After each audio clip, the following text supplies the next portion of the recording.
It was August 25th, 1944. Night blanketed northern France. But the roads glowed with something the Germans couldn't believe. An unbroken line of headlights stretching to the horizon. 500 trucks, engines roaring, tires grinding through mud and smoke. An endless steel artery pulsing eastward faster than any supply line in military history. From the sky, Luftwaffe reconnaissance pilots radioed in disbelief. Continuous column. Headlights visible for 20 kilometers. The Americans ignore all discipline. To the German general staff, this was madness. Headlights at night were suicide. Continuous convoys were artillery targets waiting to die. Yet somehow, the Americans kept rolling.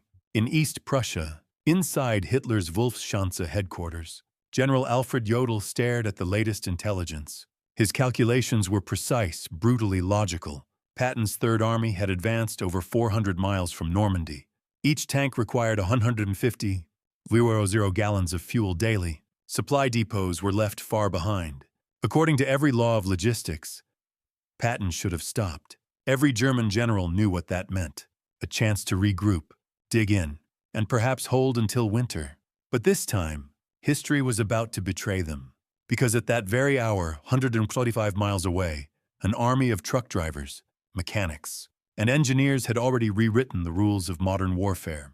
They called it the Red Ball Express, a name taken from railroad slang for the highest priority freight line.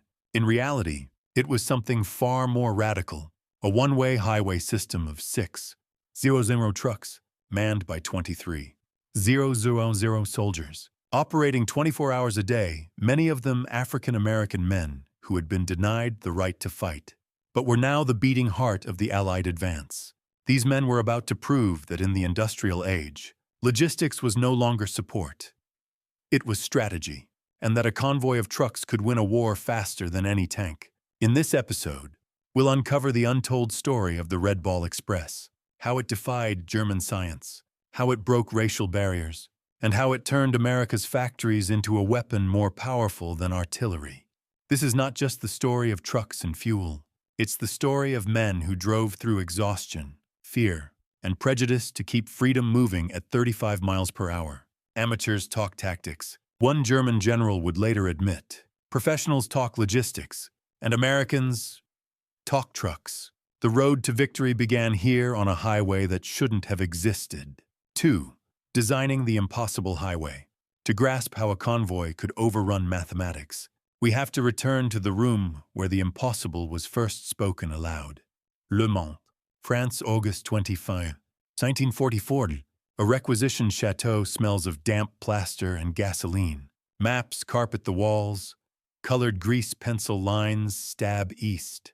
Lieutenant Colonel Lauren Ayres of Motor Transport steps to the head of a long oak table. Around him, skeptical logisticians, depot officers, traffic regulators, and 2 bleary-eyed engineer captains with mud still on their boots. The numbers they've carried into this room are merciless. Patton's Third Army is consuming tonnage at a rate no plan anticipated. Railheads are wrecked or still inching forward from the beaches. Depots are overflowing in the wrong places, and the front, the living, moving edge of the war is pulling away like a departing train. A major clicks a slide rule, the teethy sound loud in the hush. Gentlemen, we cannot feed 12 divisions over 400 miles with standard depots and scheduled convoys. The road net won't bear it. The fuel alone. Ayres cuts in, voice flat, almost conversational. Then we stop doing what can't work. He points to a thick red pencil line scrawled from Cherbourg to the forward dumps rising behind Patton. One-way roads. Eastbound only for loads. Westbound only for empties. 20 hours out of 24. Headlights on. No halts except fuel or breakdown. Military police every few miles. Mobile mechanics at fixed intervals. 5-minute convoy gaps. We do not ask the roads to carry the war. We turn the roads into the war. Silence. Then the protests. Blackout discipline. Luftwaffe attacks. Bridges. The wear on engines. The limits of men. Ayres doesn't raise his voice. The Germans expect us to behave like soldiers. We will behave like manufacturers. Throughput, not elegance. The Red Ball Express is named that afternoon, borrowed from railroad slang for priority freight. On paper, it looks like a dare to gravity. Two parallel, marked corridors, constant motion, enforcement harsh enough to hurt. Beneath the concept lies a distinctly American wager that volume beats vulnerability. A single broken truck can stop a convoy, but 1,000 convoys, moving without pause, become unstoppable momentum. Orders crackle outward. Signs are hammered in by engineer squads. A red circle with an arrow, red ball stenciled on barn doors and hedgerows. MPs string phone wire, stake checkpoints, and memorize a new ruthlessness. Any vehicle under 25 miles per hour is yanked. Mechanics establish triage pads every 50 miles. 15 minutes to fix. Fail that. Shove it into a ditch and keep the artery clear. Drivers are briefed on the only gospel that matters. Don't stop the flow. Within 36 hours, the highway exists not in peacetime concrete, but in discipline and motion. The first long convoys roll. GMC CCKW deuce-and-a-half trucks grumbling east under canvas, their dashboards rattling, their cargo loads tied down with rope and prayer. Ammunition, fuel, rations, spare tracks, plasma, tires, the literal oxygen of a modern army. The backbone is a workforce the enemy did not imagine and America barely recognized. African American soldiers, largely relegated by segregation to service roles, now placed at the critical hinge of the campaign. Roughly 3 out of every 4 drivers on Red Ball are black. They climb into the cabs wearing unit patches that will never appear in recruiting posters. And they teach Europe a lesson no pamphlet could. Competence at scale. On the road, they build a culture in hours. Truck names bloom in white paint. Patton's Blood Bank. Detroit-Berlin Express. Georgia to the Rhine. A sergeant hands out coffee laced with benzodrine and a lecture about potholes that sounds like a sermon. A corporal from Louisiana shows a kid from Harlem how to read the road by smell, dust, diesel, and warm brake lining. A driver tapes a photo of his mother to the dash. Beside it, a rosary sways like a metronome over gauges that refuse to settle. At night, the doctrine-breaking glare begins. Headlights on, Germans watching from hedgerows whisper that the Americans have gone insane. But there is logic inside the light. The Luftwaffe flies little. Allied fighters own the day. Darkness slows throughput. Light increases it. Throughput is victory, and so the road gleams. Behind the wheel, the human cost accrues in quiet ticks. Micro-sleeps ambush drivers who have already worked 20 hours and must work 10 more. Some hum hymns to stay awake. Others bite their tongues until the iron taste cuts through fog. MPs keep a pot of boiling coffee at checkpoints and a ledger of accidents that grows longer than anyone will read before the war ends. The machine cost mounts just as brutally. Mechanics strip parts from the dead to keep the merely dying alive. Engines are swapped in 45 minutes beneath canvas tarps, while rain needles in and road wheels vanish so fast that a maintenance lieutenant chalks a new rule on a crate. Steel beats best practice. It's ugly, it's wasteful, it's working. And above it all, the larger plumbing of war begins to hum. Across the English Channel, Pluto pipelines, under the ocean, pushes fuel ashore in volumes the Germans have not dreamed to count. From these coastal arteries, tanker trucks feed forward. Fuel dumps every 25 miles along the route. A driver learns to pace his bladder by the rhythm of gas points, because there is no extra stopping. There is only the pulse of the road. German observers climb church towers to watch. Through broken stained glass, they sketch what they see. 30-second spacing, identical silhouettes, speed unwavering. The paradox of an army that hides by refusing to hide. Reports go rearward. The enemy does not disperse, he overwhelms. A panzer officer marks the route on his map in red pencils and writes one stunned word in the margin. Fabrikfactory. The trucks themselves are less glamorous than tanks, but built to a philosophy the Wehrmacht cannot match: standardization. The GMC CCKW accepts parts, like a child accepts candy easily, in great quantity, without complaint. If an engine coughs, replace it. If a tire shreds, fit too. If a truck dies entirely, sign the back of its canvas with a joke and walk away. Behind you, the docks are uploading more trucks. Scarcity writes German tactics. Abundance, writes American Logistics. Abundance, however, does not mean thoughtlessness. The traffic plan is a choreography of risk. Convoys depart at 5-minute intervals, an average 35 mm per hour, enforced by MPs whose whistles slice through diesel thunder. When bridges bottleneck, engineers bulldoze bypasses from rubble. When a French bus blocks the route, it becomes a troop carrier by fiat and fresh paint. A colonel who once worshipped at the altar of the perfect plan now measures success in ton-miles and swears happily at the mess. The racial contradictions of the system are not lost on its beating heart. Many black drivers cannot sit at a lunch counter at home without insult. Yet here they feed an army, outrunning enemy artillery and American prejudice with equal stubbornness. A corporal from Mississippi, after logging 700 miles in 48 hours, writes to his sister, "I drive so the tanks don't stop. Maybe when it's over, someone will remember who kept them moving." Another driver shares chocolate with French children who have forgotten its taste. A grandmother tears up when she touches a bar, then kisses his soot-blackened hand.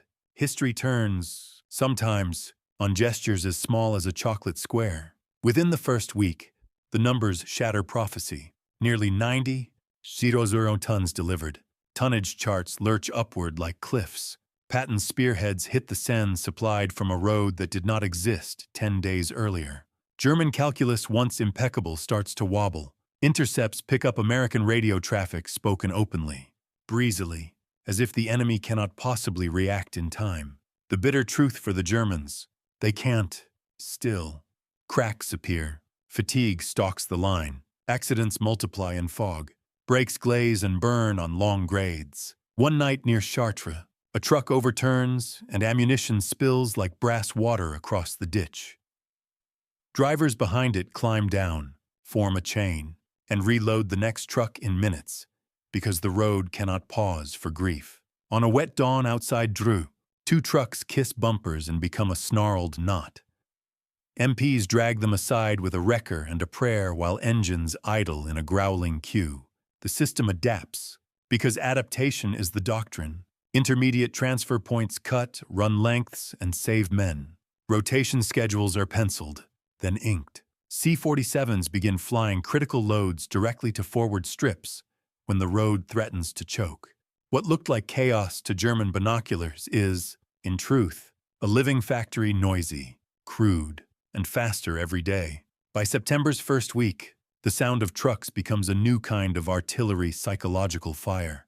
Wehrmacht units bed down with 3 rifle rounds in the pouch and wake to the far-off murmur of engines that never tire. A German infantry captain later tells his interrogator, "We could not shell the noise. We could not strafe the noise. It was the sound of defeat."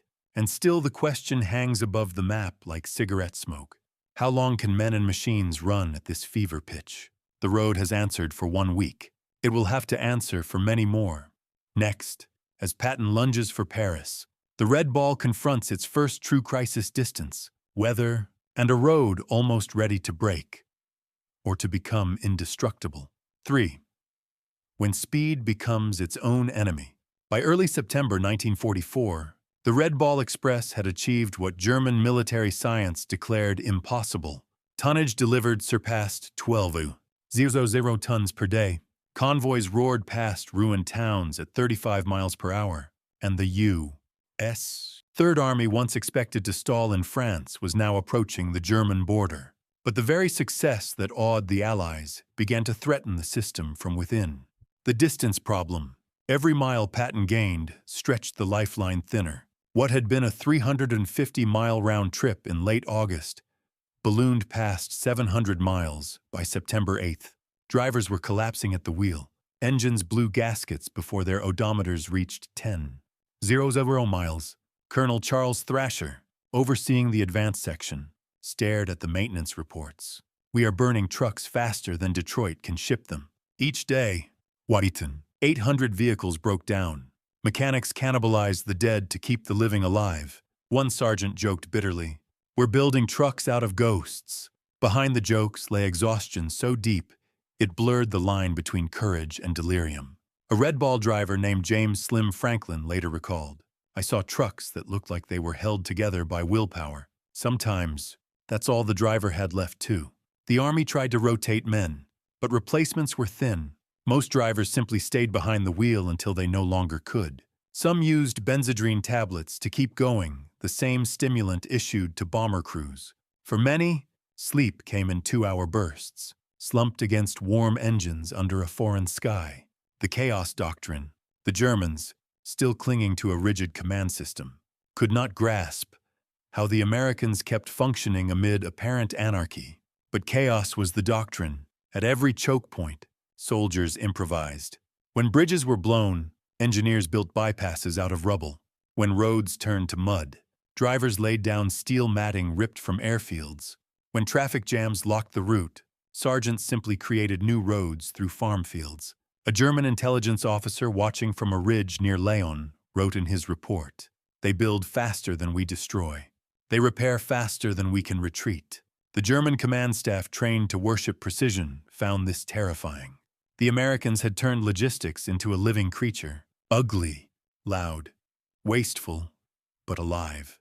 The human price. Accidents became as deadly as combat. Trucks overturned on narrow roads, brakes failing under impossible loads. Fog rolled in from the Seine like a living wall.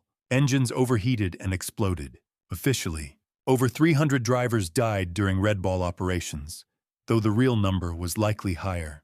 Yet morale never broke. African-American drivers, still serving in segregated units, carried a pride that transcended orders.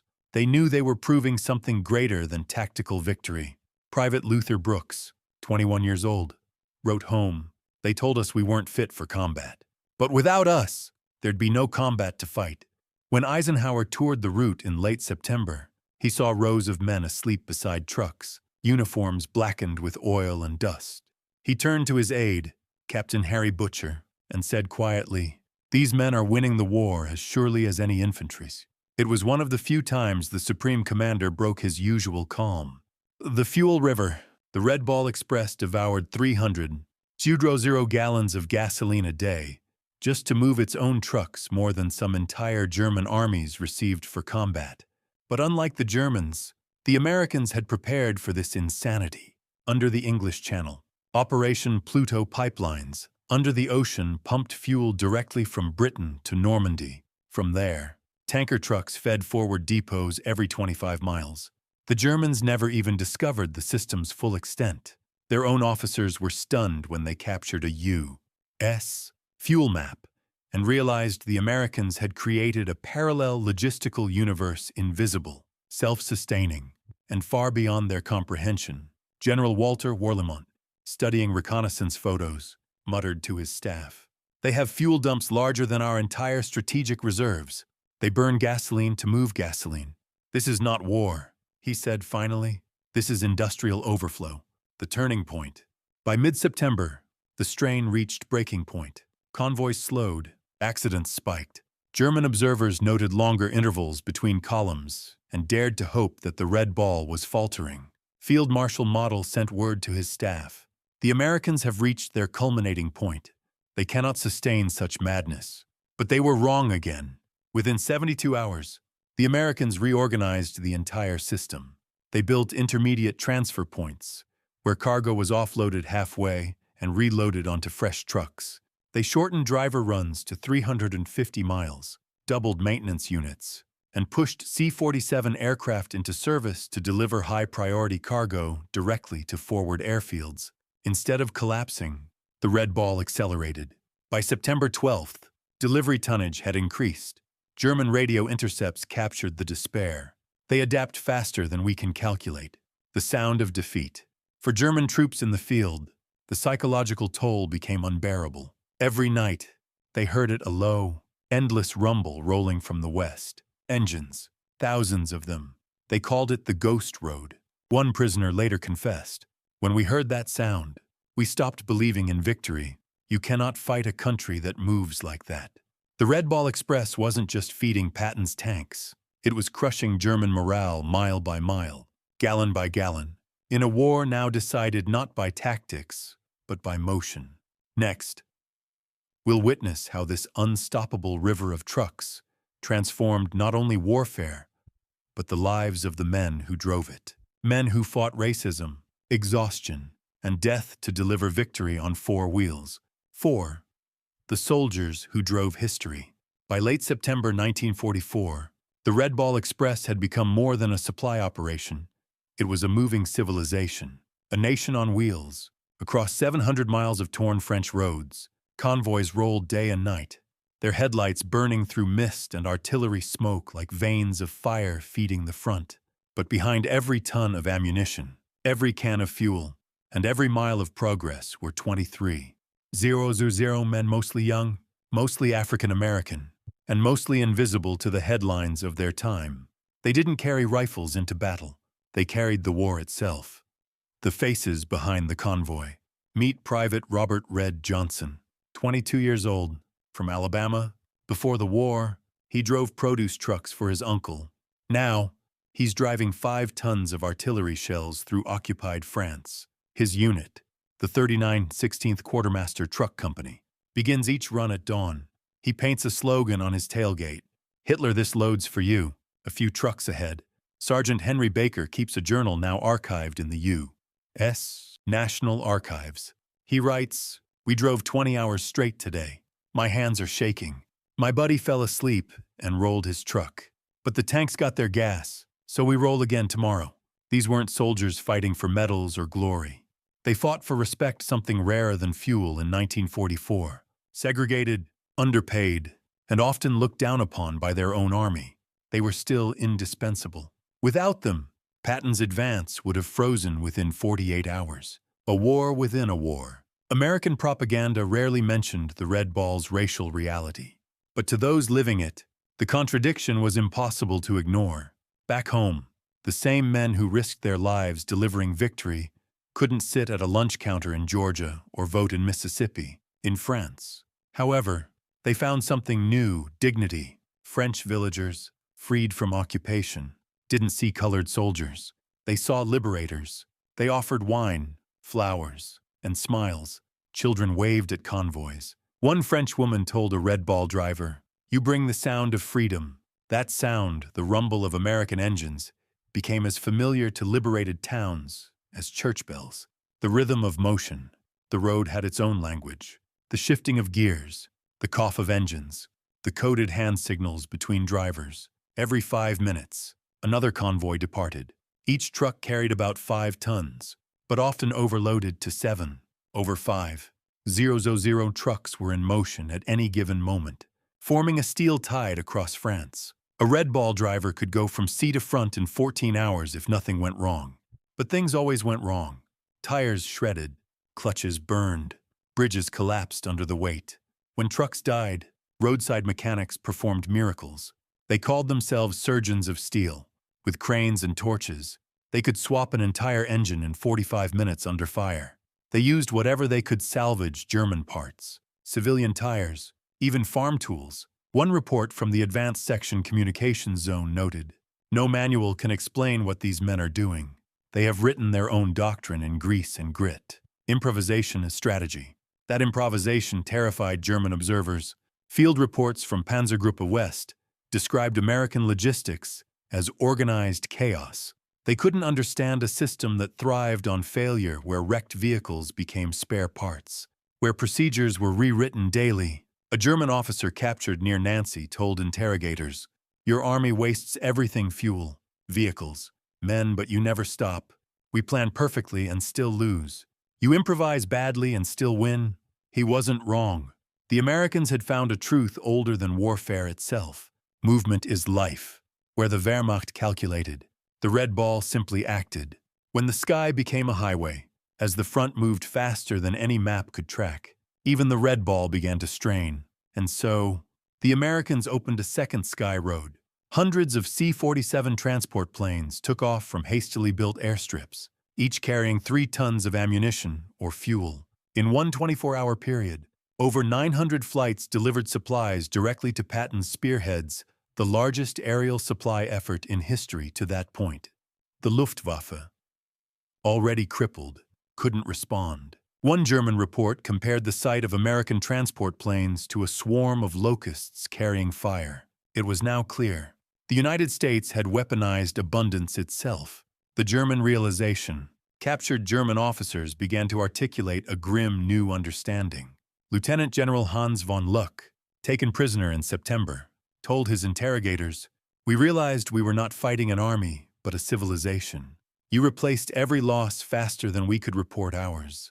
You had more trucks than we had rifles." Field Marshal Walter Model was even more blunt. "If these reports are accurate, we face not soldiers, but a system of infinite replacement.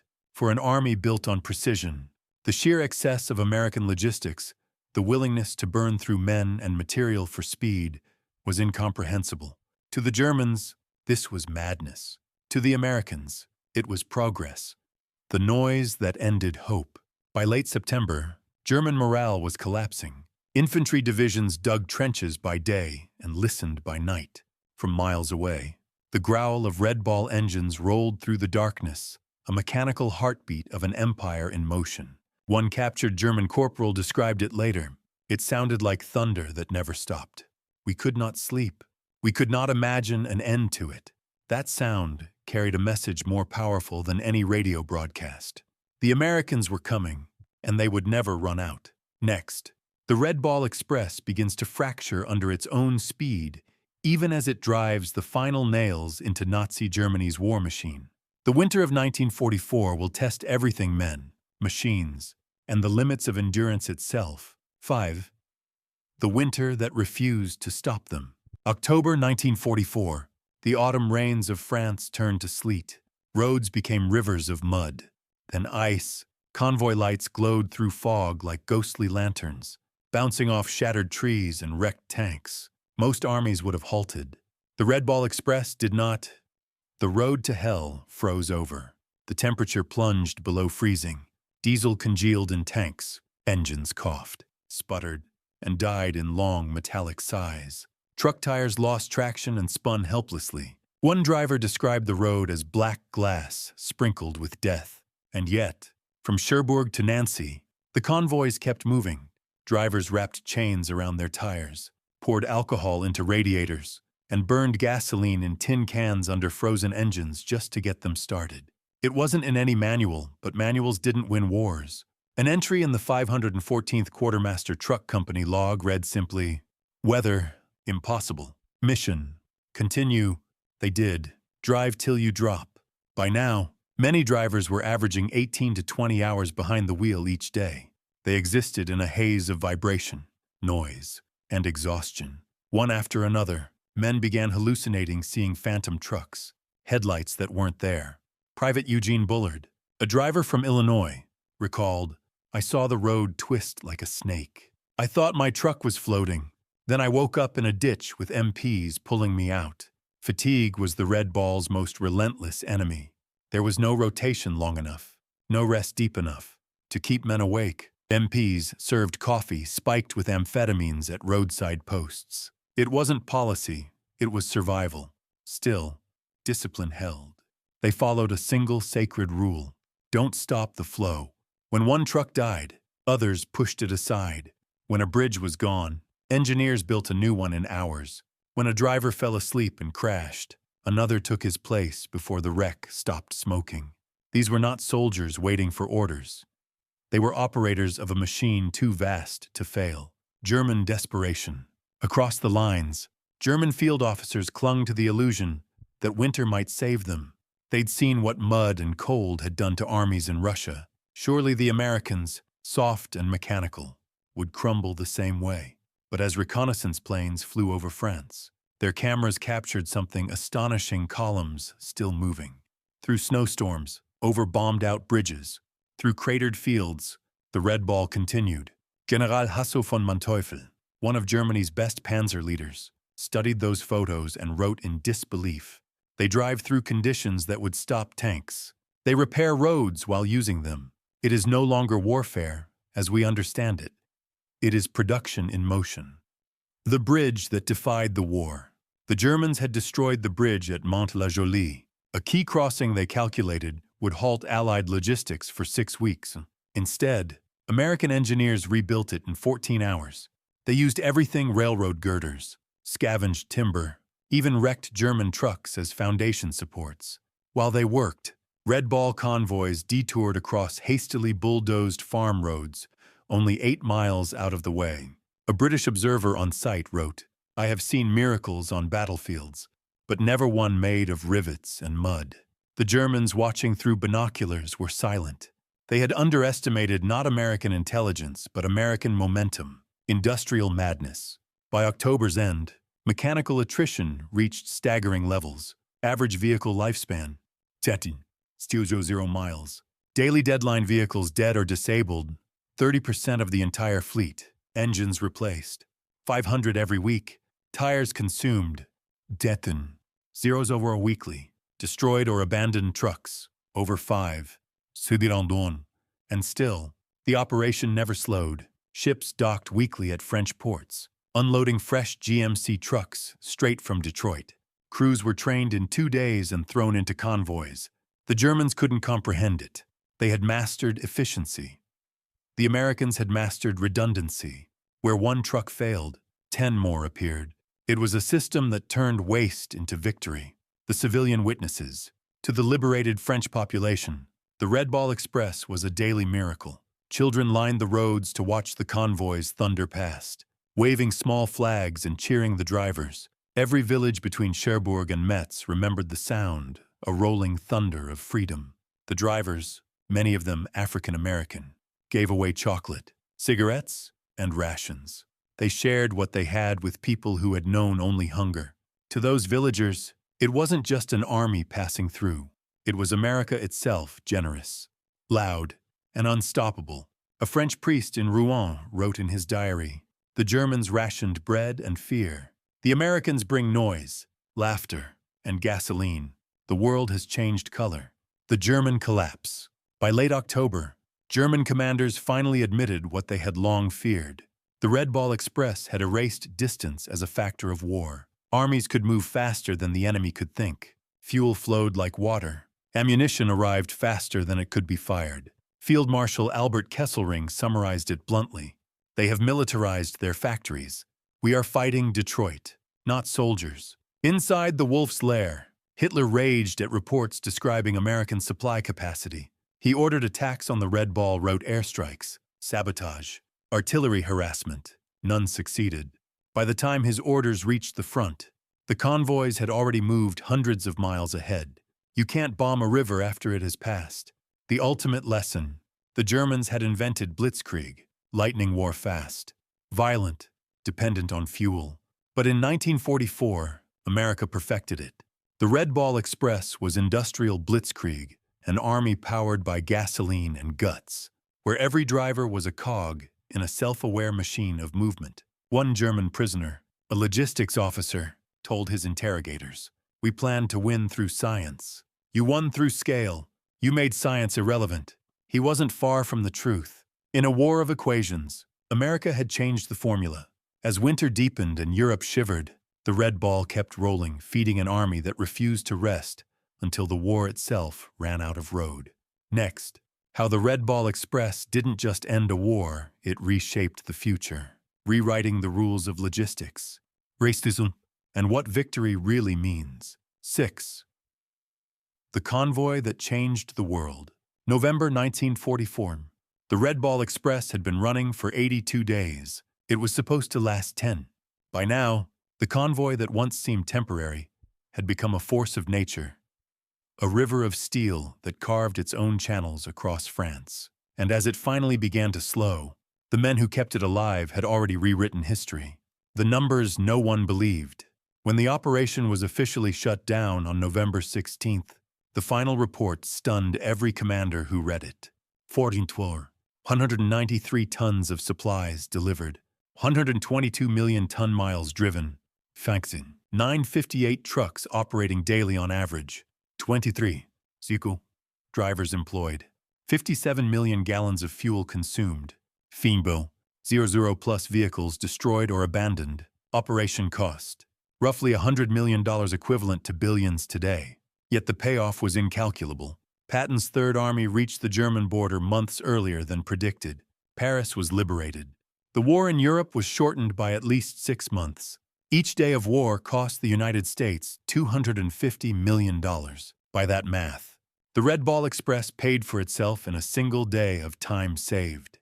Even the Germans, now prisoners of war, conceded the truth. General Hasso von Manteuffel told his interrogators, "We realized too late that the Americans had made war an industrial process. We were still craftsmen.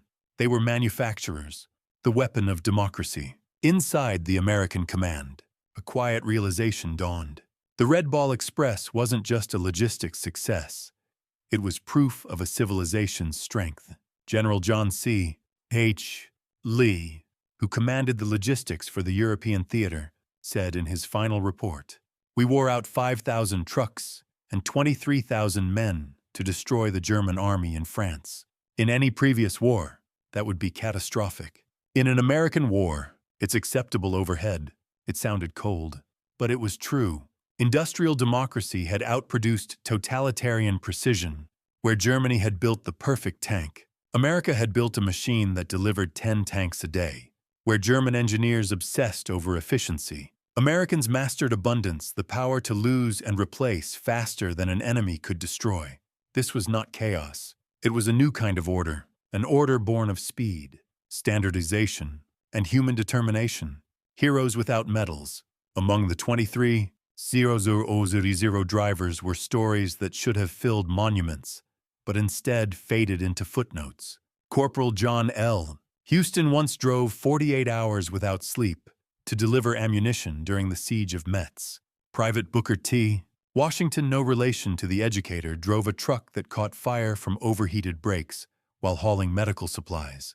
He refused to abandon it. Flames crawled up the cab as he kept driving 2 more miles to a field hospital, jumped out as it exploded, and saved dozens of wounded soldiers. His commanding officer wrote, "The enemy never saw him, but he fought harder than most men who ever fired a gun.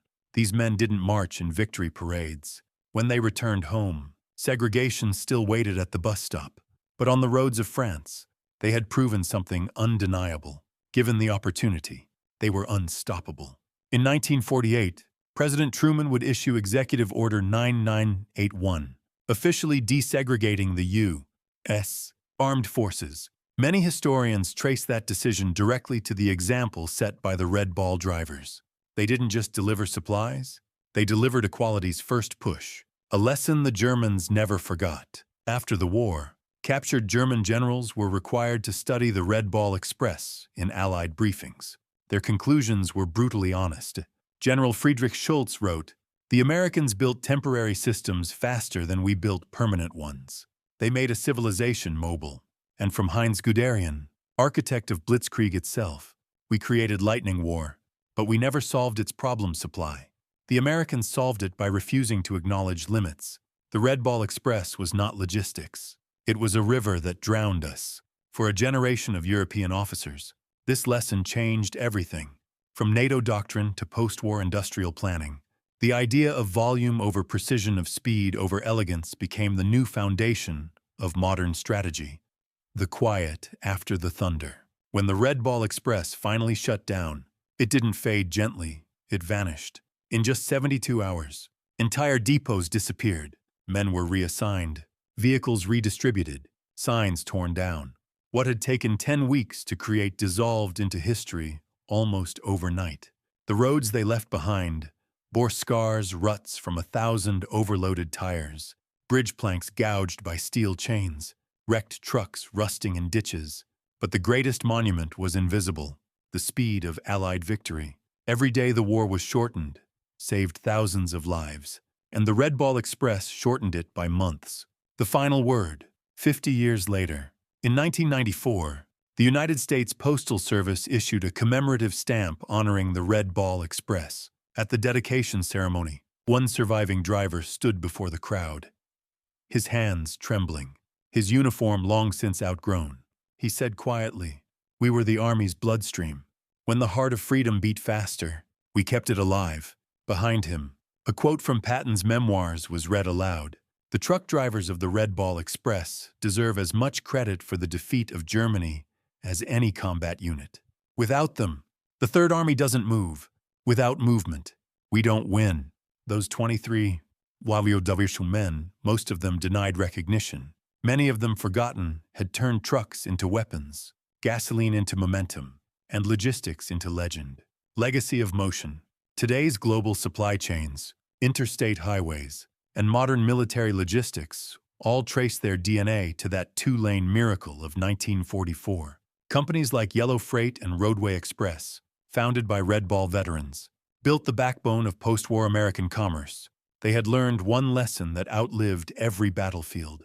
If you can keep the trucks rolling, you can move the world. And so the Red Ball Express endures not just as a chapter in World War II, but as proof of what happens when determination, diversity, and sheer willpower meet the open road. Reflection, in the end. It wasn't tanks or tactics that broke the Reich. It was ordinary men behind steering wheels, driving through fatigue, frost, and fear, believing that every mile mattered. They didn't just deliver supplies, they delivered history itself, which raises the question, in every era, who are the unseen hands that keep the engines of progress running? And how often do we forget to thank them? If you believe their story deserves to be remembered, subscribe to War Chronicles, where the past still speaks, and where we honor those who drove the world toward freedom at 35 miles per hour.